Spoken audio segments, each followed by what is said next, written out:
Good morning. Welcome to the ADS Securities Markets Update. We'll start today with a look at the latest fundamentals during the Asian session before we look at the upcoming fundamentals during the European and the key US session today. Beginning with the Asian session, the Reserve Bank of New Zealand kept the current policy unchanged, leaving the official cash rate at 3.5% as widely expected. The bank sees a period of stability in the interest rate is stability and reiterated that the exchange rate remains unjustified and unsustainable. And the bank also noted that any big drop in the price expectation would warrant another rate cut in the coming months. However, the bank cuts its annual inflation forecast toward zero from 1.1% for the first quarter of this year, and also lowered the Q1 GDP estimates toward 3% instead of 3.2%, which was estimated previously. As a result, the Kiwi advanced across the board today, rising the most against the US dollar with more than 0.3% so far, trading around 73.20 or 0.7320, up from yesterday's low, which basically was around 71.92. However, the current rally is likely to be limited, and there are two potential selling areas has already developed at between 0.7288 and 73.12. And the second potential selling area, which we believe that it is stronger than the first one, is basically between the 74 and the 75.50, which basically represents the 50 and the 61% Fibonacci from the recent decline in the past few days. While we will be looking for another decline well below yesterday's low, or below 71.92, where the stops should be placed above 76.10, which is also the high of almost a 4th of March of this year.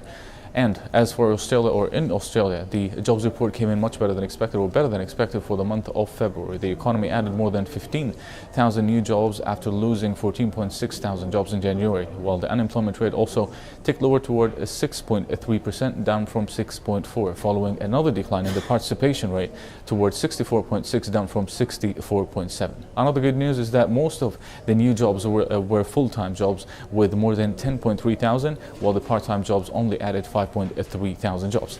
As a result, the Aussie also rallied across the board today, and basically the Aussie dollar rallied from 0.7560s, which is yesterday's low, towards 76.10 so far. However, the pressure remains on the downside, and the trend also continues to be on the downside, but any rally is likely to be limited. In the meantime, a new selling area also developed, or has developed, between 76.21 and 76.36 with stops, while the stops should be placed above 76.90, which is also the high of the beginning of March. Looking for another downside or leg lower below yesterday's low, which is 75.61.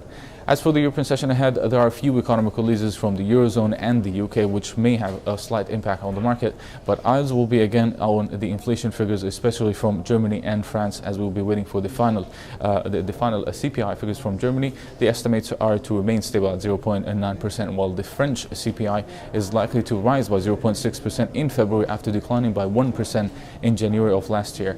In the Eurozone also, the industrial production is expected to rise slightly by 0.3% in January, after no growth in December of last year.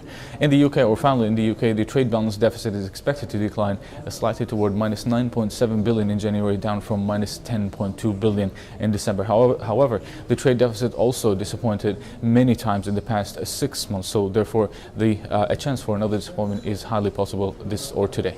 Going forward to the key session today, which is the US session, there are a collection of economic releases from the US, which is likely to have the major effect on the market today, especially if the numbers comes in with another disappointment. Beginning with the retail sales, the estimates are to rise by 0.3% in February after a decline by 0.8% in December of last year. And the core retail sales is expected also to rise by 0.6%, comparing to another decline of 0.9% during the same period between December and January. However, we believe that these figures also might come in with another disappointment. The jobless claims is expected to decline slightly, but likely to remain above the 300,000 mark at 302,000 last week, comparing to 320 the week before. Also, we have the import prices is expected or likely to rise again by 0.2% in February, comparing to a decline of minus 2.8% in January, which would be the first monthly increase after 7 months of consecutive declines. Finally, the business inventories may rise also slightly by 0.2% in January after a slight rise of 0.1% in December of last year. As for the FX market, or finally as for the FX market, The US dollar rallied or kept on rising across the board yesterday, and the US dollar index also reached almost as high as 99, nearing the 100 psychological resistance. First of all, the euro fell sharply toward or below 1.0765 yesterday, which was the key support that we're looking for, reaching as low as 1.0495 this morning, while the way right now is it's open toward further or for further declines toward 1.08 or even the parity with the US dollar. The sterling dollar basically also we fell below 1.50, reaching as low as 1.4893 during the yesterday's in the US session. While however, the weekly close remains the key here, because we're testing the 61.8% Fibonacci on the monthly chart, which is on the longer term, which stand at 1.4912. The West Texas crude also fell again yesterday to or below 48, reaching as low as 47.20 after the crude oil or the US crude oil inventories increased by another 4 million barrel last week, comparing to 10.3 million the week before. Finally, gold already held above the 1150 support area, which should be also watched very closely, as a break below that level is likely to clear the way for further declines toward 100 or 1130. This is it for today. You can follow us on our social media sites, Twitter, Facebook, and YouTube to get the latest economic releases, reports, and analysis. Thank you for watching. I'll see you once again tomorrow.